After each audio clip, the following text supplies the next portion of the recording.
Tony, can you explain the word mega project? It's bandied around, but what does it mean? What is a mega project? I think there are different ways of thinking about projects, infrastructure projects generally. We're talking here about often physical assets, large construction projects. But probably the way I would think about it, three factors really. One is their scale, their sheer size. These tend to be £1 billion plus projects. It's also their complexity, oftentimes involving multiple different stakeholders, maybe technologically challenging, certainly perhaps complex in terms of the environment in which they're operating. And ultimately, it's about their impact as well. These tend to be projects which have a national or at least a significant impact and benefit to a whole range of different communities, which might be the user, it might be the local economy. So they're large, they're complex, and ultimately they actually make a difference. Give me an example. Give me an example, I don't know, historically and in more recent times of the sort of things that you could say, yeah, that was a mega project. Yeah, I think, with retrospect, I think probably the Victorians were probably the archetypes in terms of delivering things which really had an impact, which changed the landscape, they changed industry, they changed the lives of people. If we're thinking about the UK, you could say that the real build out of the national rail system, which was driven by visionary entrepreneurial type folk, but really changing the landscape. The London Underground is another great example. We take it for granted today, and it's rather like the tunnel, Bazalgette's tunnel, which we're now obviously having to think about again. These are things which often we take for granted because they become an embedded, wedded part of our daily lives. Probably more recently, I suppose the sorts of things which would qualify as mega projects in the UK, I think we could think of delivering the Olympics in 2012. Again, a very complicated project, loads of different stakeholders, complex in the sense of having to deliver to time and to budget. There was an absolute deadline for doing so. But you could also look at things like the construction of Terminal 5 at Heathrow. So there are a lot of these projects around, and undoubtedly we're going to be seeing more of them coming forward as well. It seems that a lot of these mega projects, you said for the public good, were actually also the public will or made by government. Is that a fair assessment of what mega projects are? They're sort of state-driven. I think certainly historically, yes. I think if I'm thinking post-war, for example, so in the period through the 50s and 60s, there was a huge amount of rebuilding of infrastructure and capability, and it's particularly applicable in the energy markets, the electricity and gas markets. A lot of construction, a lot of projects delivered, but to deliver them, it tended to be the state, either state-owned enterprise, government ministries, really pushing forward and enabling those projects to happen. And I think, again, it's a little bit to do with the complexity and the multiple stakeholders. Many of these things need that collective will to enable them to happen and to deal with the difficulties and challenges of getting projects underway. Whether that's now so much the case, I think is changed by the changes which have happened to a number of our industries in terms of their ownership and the process of liberalisation and privatisation which has happened in many industries over the last 20, 30 years has sort of changed the landscape for mega projects. Let's talk about, you say now, why are mega projects interesting now? Are we doing a lot of them? Are we about to do them? I think we're certainly looking at a growing number of what you might call mega projects. Again, I think in certain industries, and I talked earlier about the physicality, the nature of many of the assets which these projects relate to. Over the decades and generations, we've probably been through sort of flushes of construction or development. So for example, in much of our power generation or energy infrastructure, the period of around about the sort of late 50s through to the early 70s was a period of significant investment to replace our very old pre-war infrastructure. We've now got to the stage in the sort of mid-2010s where actually much of that infrastructure delivered at in the 60s, 70s is approaching its end of its life. Power stations which are 40, 50 years old, pipes and wires which are of similar if not even older. We get to the point where you actually have to replace that just in terms of physical integrity. But the world has changed, the scale of demand has changed. The sort of production that we're looking for changes. So for example, we're expecting and demanding a much lower carbon energy system. So the sorts of assets we had in the past, large coal, gas-fired power stations, will need to be different in the future, whether that's a renewables future or a lower carbon future. We've also seen significant population growth, and that applies in the UK as it does elsewhere in the world. And just the sheer scale of demand, the expectation that the population has for sort of the prompt and secure delivery of energy and other services, or in fact it could even be sort of travel, airports, rail travel.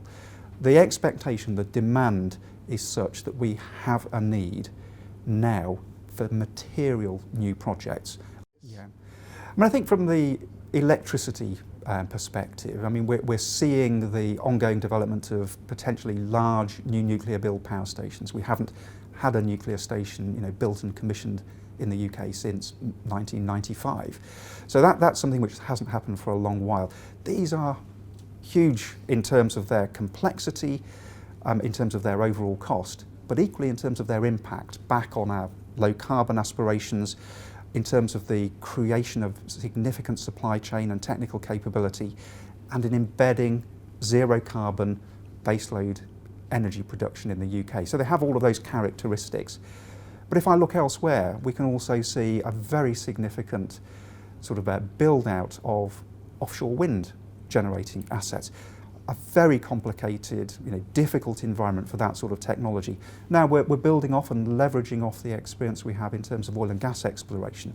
So it's not an alien environment, but nonetheless, taking that power generating technology offshore into difficult waters is a complicated and large beast. I'd probably also mention what you might call the end of life of many of these assets. If I was to think about the nuclear sector in the UK, which is, really grew up post-Second World War, really got going in the 50s, many of the facilities that were built and operated to really enable that nuclear sector to grow, they too are coming to the end of their productive lives. So Sellafield, Dounreay, significant, complicated, multi-stakeholder facilities with a significant need now to undertake, that final stage of waste management and decommissioning. So I think it's not just at the start of projects. There's actually quite a lot to be done at the end of life of projects as well. Can we afford not to do these mega projects now? I think in most cases, these projects have a sort of an impact on all. They enable sort of free movement, they enable choice, they enable, as you say, the lights to stay on, sort of, gas to flow through the pipes.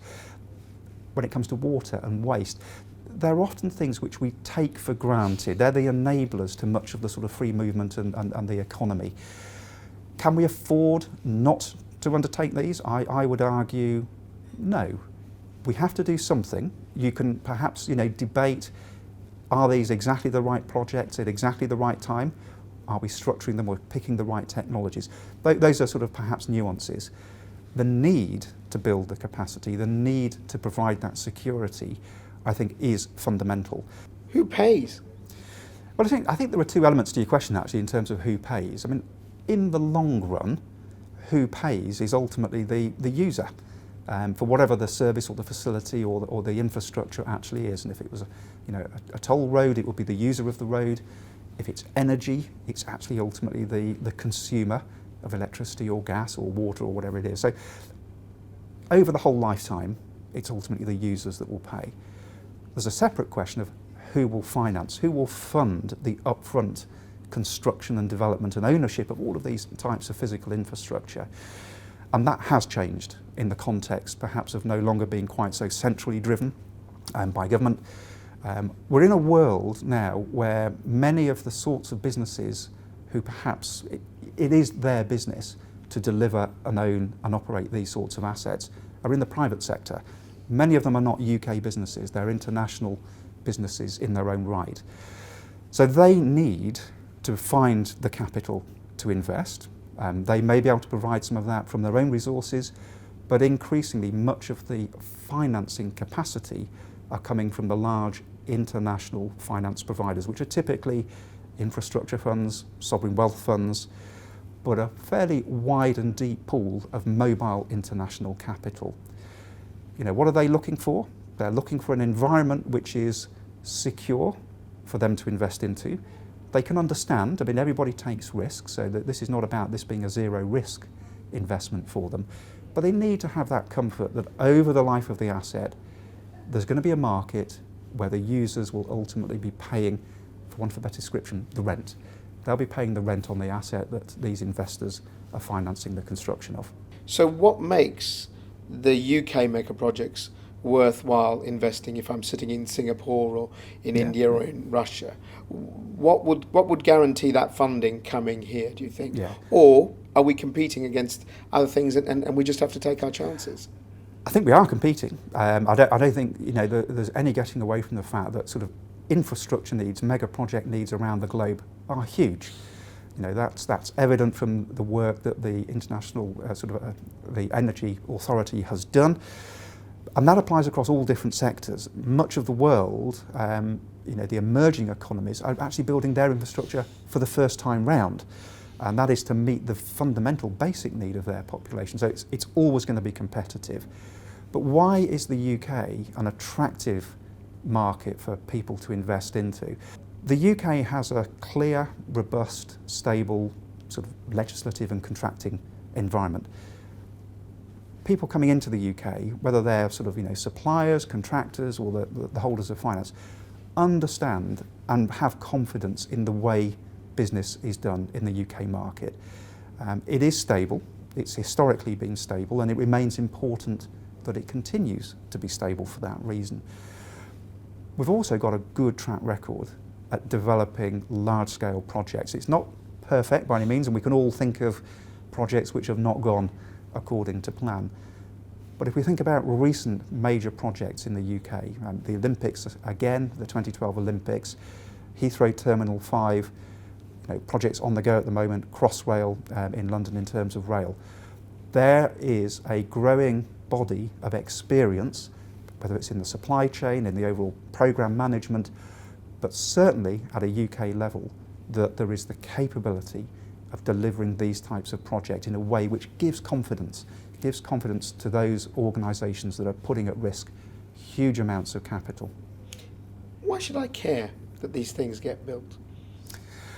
I think it comes back to all of us in a way. These projects ultimately are delivering capacity, capability that we generally take for granted. When we tend to get grumpy is when these things aren't there, don't work, aren't reliable, or aren't delivered in the way that we expect. I think we all have a tendency, when things work as we hope and expect, perhaps not to bother too much about them. We don't need to worry about them. These are the sorts of things, these are the sorts of projects which deliver that underpinning to our daily lives. We can get on with worrying about other things. So I think we all have a vested interest in these projects actually happening well, being well structured and well financed, because without them, I think the risks a little bit further down the road probably are ones which we would much rather not face. Aren't these decisions falling in the hands of the most foible of human beings there are, politicians? To an extent, they are one of the key stakeholders. I mean, you can't get away from that. I mean, whether it's about the planning regime, whether it's about certain ways in which government and the taxpayer collectively can support and enable these projects.